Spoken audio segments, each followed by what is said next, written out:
ये कहानी एक छोटे से गांव से शुरू होती है। गांव की गलियां कच्ची थीं, घर मिट्टी और फूस के बने हुए थे और चारों तरफ गरीबी का साया फैला हुआ था। उसी गांव में एक लड़का रहता था जिसका नाम अर्जुन था।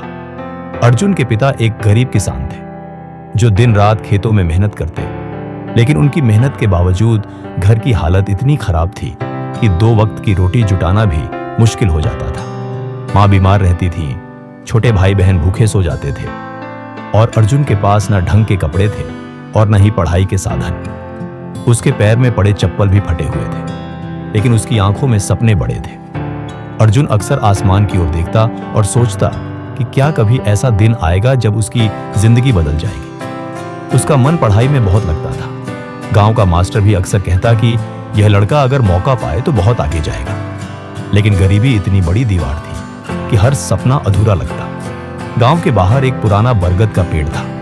उसी पेड़ के नीचे एक बूढ़ा फकीर बैठा करता था। लोग उसे पागल समझते, कभी कभी बच्चे उसका मजाक उड़ाते, लेकिन बुजुर्ग कहते कि उस फकीर के पास गहरा ज्ञान है। वह अक्सर चुपचाप बैठकर ध्यान करता और उसके पास एक कुत्ता और एक घोड़ा हमेशा रहते। कुत्ता उसका साथी था और घोड़ा उसकी यात्रा का साथी। एक दिन अर्जुन खेत से थका हारा घर लौट रहा था। उसका मन बहुत भारी था क्योंकि पिता की तबीयत खराब थी और घर में खाने के लिए कुछ नहीं था। रास्ते में उसने देखा कि वही फकीर उसे मुस्कुराते हुए बुला रहा है। अर्जुन झिझकते हुए उसके पास गया। फकीर ने कहा, बेटा, तेरी आंखों में आग जल रही है। यह आग गरीबी की नहीं है, यह आग कुछ बड़ा करने की है। अर्जुन हैरान हुआ कि यह बूढ़ा उसके मन की बात कैसे जान गया। फकीर ने आगे कहा, देख बेटा, यह कुत्ता वफादारी की निशानी है और यह घोड़ा हिम्मत। अगर इंसान वफादार रहे और हिम्मती भी तो कोई ताकत उसे रोक नहीं सकती।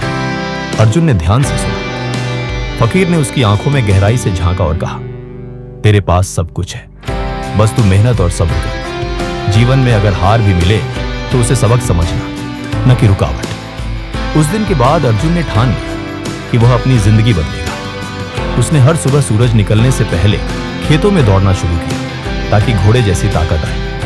दिन में खेत का काम करता और रात को दिए की रोशनी में पढ़ाई करता। दोस्तों ने उसका मजाक उड़ाया, कहा किसान का बेटा कभी अफसर नहीं बन सकता। लेकिन अर्जुन ने हर ताने को अपनी मेहनत की आग में ईंधन बना दिया। धीरे धीरे साल बीतते गए। अर्जुन ने छोटे मोटे काम किए, मजदूरी की, गांव के मेले में सामान बेचा, यहां तक कि शहर जाकर ईंट भट्ठे में भी काम किया। लेकिन उसने पढ़ाई नहीं छोड़ी। उसकी आंखों के सामने हमेशा फकीर की छवि रहती, वफादारी और हिम्मत। काफी संघर्षों के बाद अर्जुन ने शहर के कॉलेज में दाखिला लिया।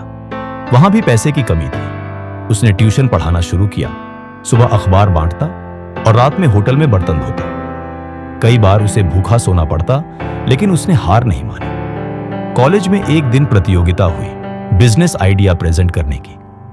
अमीर बच्चों के पास लैपटॉप और शानदार स्लाइड्स थी। अर्जुन के पास कुछ नहीं था। उसने सिर्फ कागज पर अपना आइडिया लिखा। उसका आइडिया गांव की समस्याओं का हल था। उसने ईमानदारी और जोश से अपनी प्रस्तुति दी। जज उसकी बातों से प्रभावित हुए और विजेता घोषित कर दिया। यहीं से अर्जुन की जिंदगी का मोड़ बदल गया। उसके आइडिया ने लोगों का ध्यान खींचा और धीरे धीरे निवेशक उसके पास आने लगे। उसने एक छोटी कंपनी शुरू की। उसका लक्ष्य पैसा कमाना नहीं था, बल्कि गांव और समाज की समस्याओं का समाधान करना था। ईमानदारी और मेहनत से उसने कंपनी को आगे बढ़ाया। कुछ सालों में वही अर्जुन जो फटे कपड़ों में खेतों में काम करता था, अब शहर का नामी उद्योगपति बन चुका था। लेकिन उसने अपनी जड़ें नहीं भूली।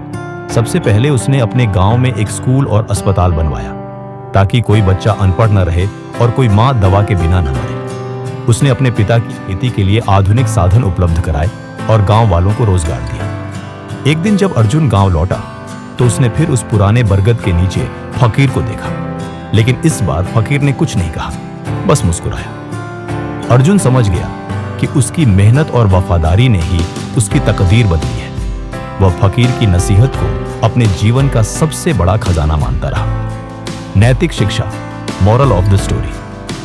अगर इंसान वफादारी और हिम्मत से मेहनत करे तो गरीबी और मुश्किलें उसकी राह रोक नहीं सकती।